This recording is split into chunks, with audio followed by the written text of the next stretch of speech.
আমি শুধু বলতে চাচ্ছিলাম, অ্যাশ এখানে যা করছে, সেটা কোনোভাবেই তাকে প্রশংসা করার জন্য নয়, বা এমন কিছু গুণগান গাওয়ার জন্য নয়, যা তার প্রাপ্য নয়।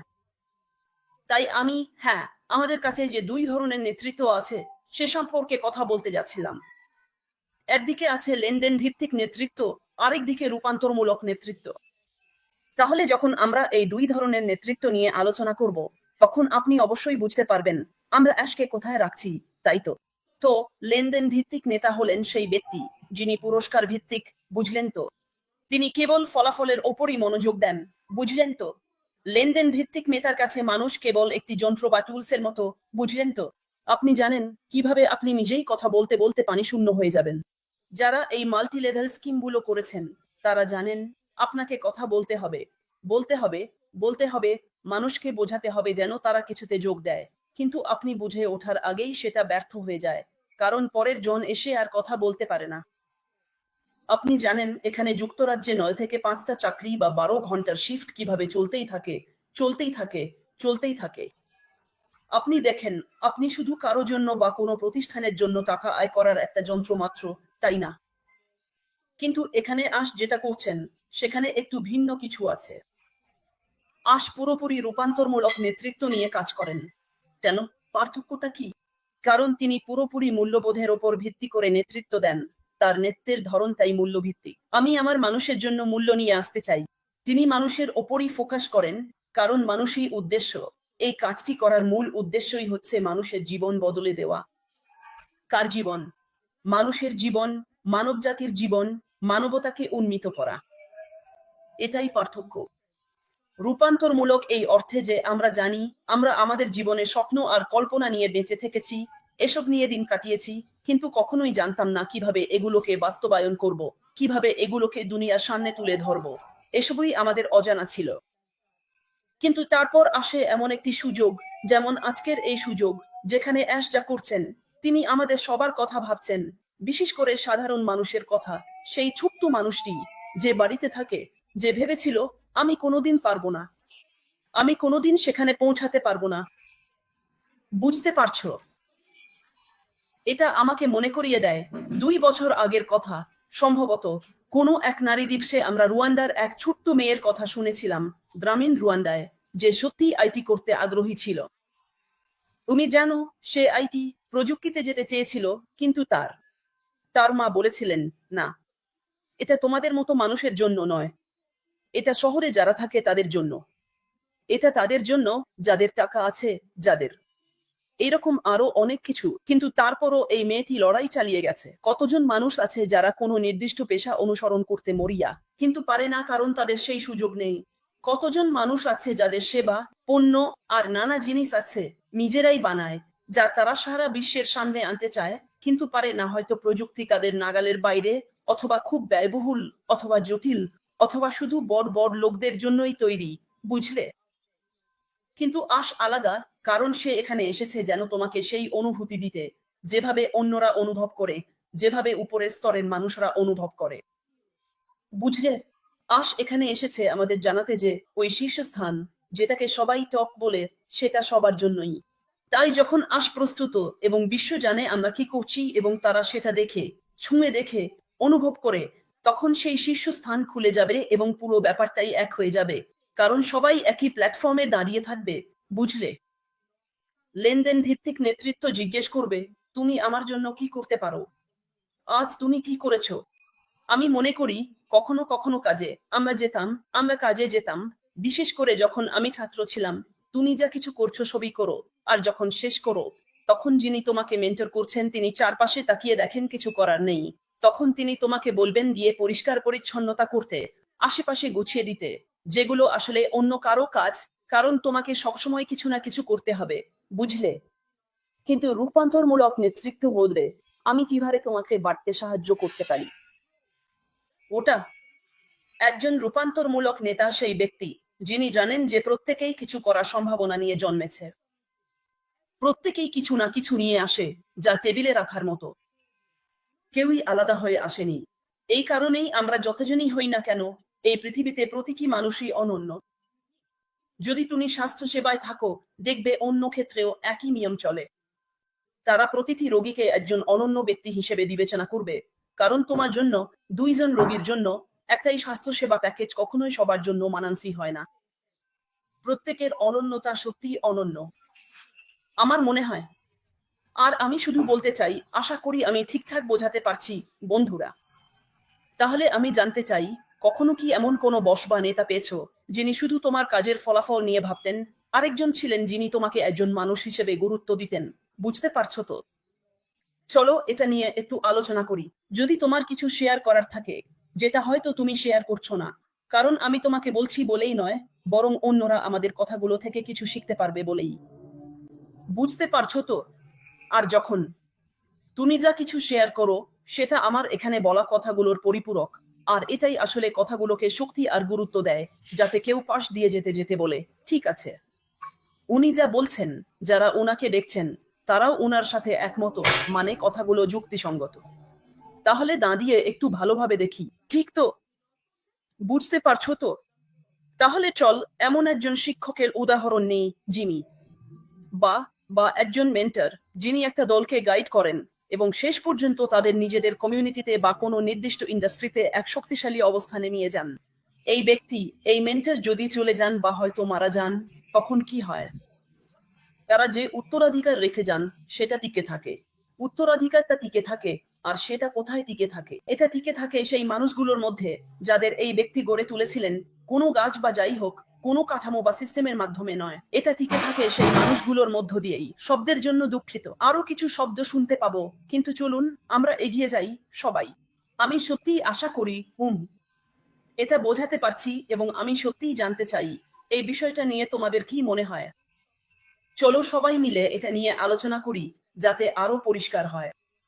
আমি শুধু খুশি। তোমরা সবাইকে ধন্যবাদ যোগ দেওয়ার জন্য।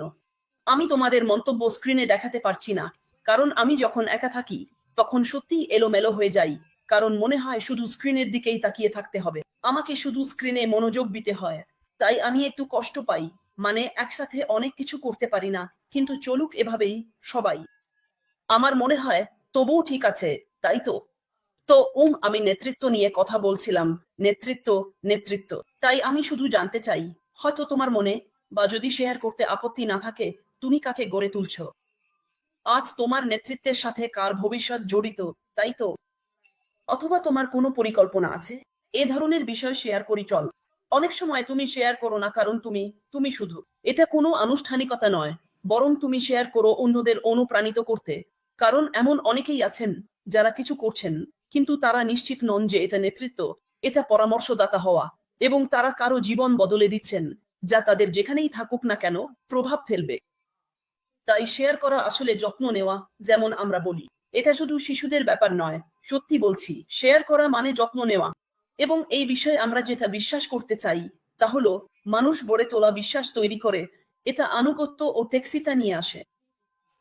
আমরা এটা নিশ্চিতভাবে বলতে পারি, আসলে আমরা একমত হতে পারি, কারণ 2018 সাল থেকে এখানে এটাই হচ্ছে। তুমি কখন এই আন্দোলনে যোগ দিয়েছো তার উপর নির্ভর করে, তুমি জানো, বিশ্বাস তখনই গড়ে ওঠে যখন মানুষ জানে তারা টাকার চেয়ে বেশি গুরুত্বপূর্ণ। আমার মনে হয় আশ ঠিক এটাই করেন। এ কারণেই আশপ্রদকে, তোমাকে এবং আমাকেও ডাকেন।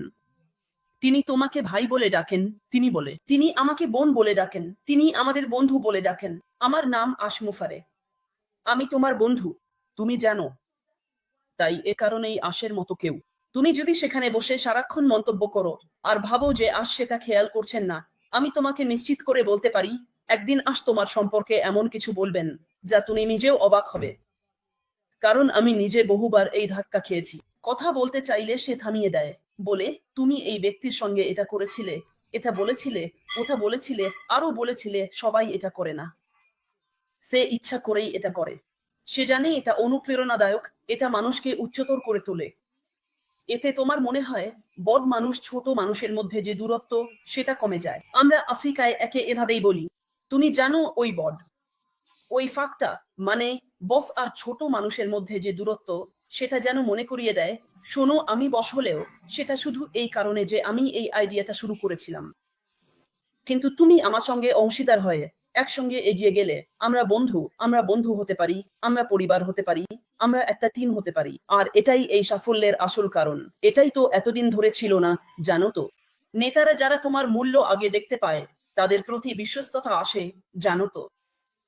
আর এটাই আশ যা করে আসছে, কারণ ও খুব উৎসাহ দেয়। ও অনেক কথা বলে, যা আমাদের সেরাটা বের করে আনে। অনেকেই সাক্ষ্য দিচ্ছে এই প্ল্যাটফর্ম তাদের কতটা বদলে দিয়েছে। আশ যাই করুক না কেন, অনেকে আগে খুব অন্তর্মুখী ছিল, আজ তারা অনেক কিছু বলতে পারে। অনেকে ছিল যারা ভাবত তারা কিছুই জানে না, কিন্তু আজ তারা অনেক কিছু শিখেছে। আমি তাদেরই একজন। আমি যতটা শিখেছি, আমি মানুষ পরিচালনা শিখেছি। এমনকি, জানো তো, আমি শিখেছি কিভাবে সবাইকে মানিয়ে নিতে হয়, এসব কিছু। আমি শিখেছি কখন সম্মানের কারণে একটু দূরত্ব বজায় রাখতে হয়, এসবও শিখেছি। এটা খুবই গুরুত্বপূর্ণ। জীবন শুধু টাকার জন্য নয়, কারণ পুরো জীবন, প্রজন্মের পর প্রজন্ম ধরে, সবকিছুই টাকার চারপাশে ঘুরে এসেছে। কিন্তু আমি মনে করি অবশেষে সেই হারিয়ে যাওয়া উপাদানটা খুঁজে পেয়েছেন, যেটা হলো মানুষ গড়ে তোলা, একটা প্ল্যাটফর্ম তৈরি করা, নিজের মূল্য বোঝা, সেটাকে তুলে ধরা, এবং নিশ্চিত করা যে তুমি জানো, তুমিও ঠিক ততটাই গুরুত্বপূর্ণ যতটা তিনি, যিনি এই ব্যবসা তৈরি করছেন এবং তোমাকে এর অংশ করছেন। তাই তো? তাই আমি মনে করি এটা একটা দারুণ সুন্দর সুযোগ। তাহলে যদি আমরা ট্যাক্সি উন্নতির কথা ভাবি, এটা শুধু স্বল্পমেয়াদী লাভের ব্যাপার নয়, তাই তো? এটা তাদের নিয়ে, যারা থেকে যায় এবং আন্তরিকতা নিয়ে সেবা করে। এই সবকিছুই ঘটছে। আমরা কেন মিস্টার মুফারেকে ছেড়ে দিইনি? আপনি সেখানে মন্তব্য করছেন আর আমি এখানে বসে আছি। অনেকেই নানা কারণে চলে গেছেন, যেটা ঠিক আছে। এটা একদম ঠিক আছে। কারণ আপনি যদি এসে ভেবেছিলেন এটা লাল হবে আর পরে দেখলেন এটা সবুজ, আর আপনি মনে করলেন সবুজের সাথে আপনি যেতে পারবেন না, তাই আপনি সরে দাঁড়ালেন। এতে আসলে সিইওর জন্য, তার টিমের জন্য, এবং যারা এখনো অনুসরণ করতে চায় তাদের জন্য ব্যাপারটা আরো সহজ হয়ে যায়, যতক্ষণ না সিইও নেতৃত্ব দেন এবং বলেন এসো। যদিও এটা লাল দিয়ে শুরু হয়েছিল, এখন এটা সবুজ, কিন্তু আসলে বিষয়টা একই আছে। শুধু মোড়কটাই বদলেছে, কিন্তু পার্সেল, অর্থাৎ ভেতরের জিনিসটা একই আছে, কারণ প্রতিশ্রুতি বদলায়নি। সে এখন নতুন যেটা করছে, যেটার নাম কি বা দেখতে কেমন আমরা জানি না, সেটাও সে আমাদের কথা ভেবেই করছে। আমি বিশ্বাস করি এ কারণেই সে জানে এবং আমাদের এখানেই থাকতে দেয়, যাতে আমরা নিজেদের উৎসাহিত করতে পারি, যতক্ষণ না সে আমাদের জন্য রানী বা রাজকন্যা বা যাই হোক না কেন, সেটা প্রকাশ করে। এবং অবশ্যই, যেটা এখন পাইপলাইনে আছে, কারণ আমরা দেখতে পাচ্ছি তার সাম্প্রতিক পোস্টে সে কতটা উচ্ছ্বসিত, পুরনো খবরেই হোক না কেন। তাই তো? তাই ব্যাপারটা এমনই, আমাদের শুধু এগিয়ে যেতে হবে, চালিয়ে যেতে হবে। এটা একটা বড় শিক্ষা। আমাদের এই কাজটা করার জন্য অ্যাশের জন্য অপেক্ষা করতে হবে না। আমরা এই সব তথ্য, এই জ্ঞান নিয়ে কি করছি, বলো তো? যদি অ্যাশ এমন কোনো উক্তি দেয়, যেমন এইটা, তাহলে আমরা কেন সেটা হজম করার চেষ্টা করছি? কারণ আমরা শিখতে চাই। আমরা এখান থেকে কি শিখে বাড়ি নিয়ে যাচ্ছি? কারণ আমরা তার কাছ থেকে এবং এই যাত্রায় দেখা আরো অনেকের কাছ থেকে যা শিখছি, সেটাই আমাদের গড়ে তুলবে। এখন যা আমাদের গড়ে তুলছে, সেটাই আমাদের সামনে থাকা যাত্রার জন্য প্রস্তুত করছে। কারণ যদি আমরা ভাবি যে এটা 2018 সালে শুরু হয়েছে, তাহলে যাত্রা তো আসলে এখনো শুরুই হয়নি। অ্যাশ প্রস্তুত না হওয়া পর্যন্ত অপেক্ষা করো, আর যখন সে এটা বিশ্বে ছেড়ে দেবে, যখন তুমি নিজেকে দেখবে দেশ এ থেকে দেশ বি, মহাদেশ এ থেকে মহাদেশ বিতে জঙ্গলের মধ্যে দিয়ে যাচ্ছ, তখনই বুঝবে যে আসলে সত্যিই এই যাত্রা শুরু হয়েছে এবং তুমি সত্যিই কাজে নেমে পড়েছো। যখন সবাই হাতা গুটিয়ে কাজে নামবে, আর তোমার মন যা বলে তাই করবে, উত্তর, দক্ষিণ, পশ্চিম বা পূর্বের তোমার ভাই যা করছে, তাতে যদি তোমার আগ্রহ থাকে, তুমি ভাবো যে শুধু বসে থেকে দেখা যায় না, তোমার অংশ হতে ইচ্ছা করে, তখনই তুমি বলবে, অবশেষে আমরা কাজে নেমে পড়েছি। তাই এখন প্রস্তুতির সময়, শেখার সময়, শেখানোর সময়, ক্ষমতায়নের সময়, এটা উৎসাহ দেওয়ার সময়, এটা অনুপ্রেরণার সময়।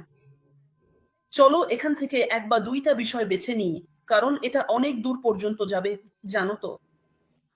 একবার পুরনো কোনো খবরে সম্প্রতি বলেছিলেন, আমার মনে হয় সেটা নিউজ 3-তে ছিল, উনি বলেছিলেন, আমরাই তার শক্তির জ্বালানি। তাই তো? আমার মনে হয় এটাই সেই কারণ যার জন্য আমরা এখানে আছি। কারণ একটা গাছ শুধু পাতায় পানি দিলে বাড়ে না।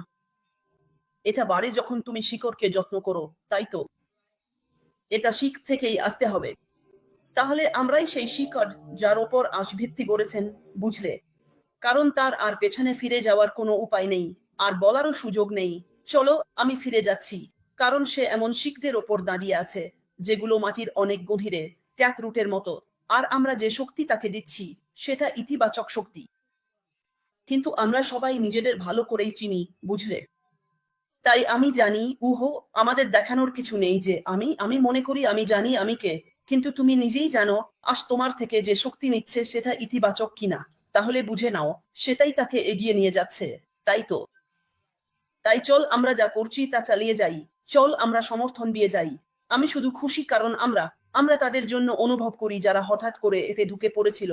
এখানে ওখানে কয়েকটা অ্যাকাউন্ট খুলেছিল, তারপর ফেলে রেখে চলে গেছে। আর এখন শুধু টাকার জন্য অপেক্ষা করছে।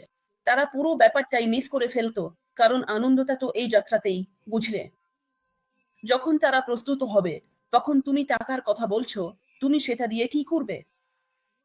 তুমি কি করতে পারো? কি করতে পারো? এই পুরো যাত্রার অভিজ্ঞতা কত টাকা দিয়ে কেনা যায়? দেখো, আমাদের আবেগের অনেক ওঠানামা হয়েছে। কখনো খুব উত্তেজিত হয়েছি, আবার কখনো সবকিছু পড়ে গেছে, তারপর আবার নিজেকে গুছিয়ে নিয়েছি। এমন অনেক কিছু হয়েছে। আমরা এই পরিস্থিতিগুলো ব্যবহার করি ভাবার জন্য। শোনো, আমি যদি এমনটা অনুভব করতে পারি, আমি যদি এখন এই অবস্থায় থাকি, তাহলে সিইও কেমন অনুভব করেন? কারণ তিনি অন্তত 1 মিলিয়ন আমাদেরকে কিছু একটা প্রতিশ্রুতি দিয়েছেন। আর সেই জিনিসটা তখনও আসেনি, যখন তিনি চেয়েছিলেন সেটা আসুক। তাই যখন আমরা খারাপ অনুভব করি, ভাবো সেটা 1 মিলিয়ন গুণ বেশি অনুভব করছেন। এই কারণেই আমাদের বারবার এগিয়ে যেতে হবে, থামা যাবে না। আর আমি বিশ্বাস করি শেষটা হবে দারুণ শক্তিশালী, বুঝতে পারছো? তাই সবই ভালো খবর, সবই আনন্দ, সবই মহত্ব। আর আমি মনে করি আমরা উদযাপন করব যেমনটা ঈশ্বর পরিকল্পনা করেছেন, বুঝতে পারছো? তাই হয়তো আমাদের শুরু করা উচিত চিনতে, যদি আমরা কখনো আসলে এমন কেউ নেই যে কারো জীবনে কোনো প্রভাব ফেলেনি। চলুন আমরা যা করছি তা চালিয়ে যাই। যদি তুমি এখনো শুরু না করে থাকো, কারণ আমাদের মধ্যে এমনকি তরুণরাও আছে। আমাদের মধ্যে এমন তরুণরা আছে যাদের হয়তো বাবা মা অ্যাকাউন্ট দিয়েছেন বা এরকম কিছু। আর তুমি যদি একজন তরুণ অভিভাবক বা তরুণ ব্যক্তি হও এবং এটা দেখছো, তাহলে তোমার উচিত দায়িত্বশীল হতে শেখা শুরু করা, মানুষ গড়ে তুলতে শেখা শুরু করা। তুমি তোমার বন্ধু, সহপাঠী, সমবয়সীদের দিয়ে শুরু করতে পারো। শুধু তাদের কিছু উৎসাহব্যঞ্জক কথা বলো। এটা শুরু হয় শুধু একটি শব্দ থেকে, একটি ভালো উৎসাহের কথা, একটি ভালো, দয়ালু কাজ, এমন কিছু যা তোমার বন্ধু আশা করেনি, এমন কিছু তুমি তাদের জন্য করো। তাদের খোঁজ নাও, শুধু ফোন করো বা একটা বার্তা পাঠাও আর বলো, কেমন আছো? আমি জানি গতকাল তুমি খুব একটা ভালো ছিলে না, এরকম কিছু। এটা অনেক দূর পর্যন্ত যায়, জানো তো? তাই আমরা যা করছি, চলুন সেটা চালিয়ে যাই, বন্ধুরা। আমার মনে হয় আমরা সঠিক পথে আছি। আর ভবিষ্যৎ আসলেই আসলেই উজ্জ্বল।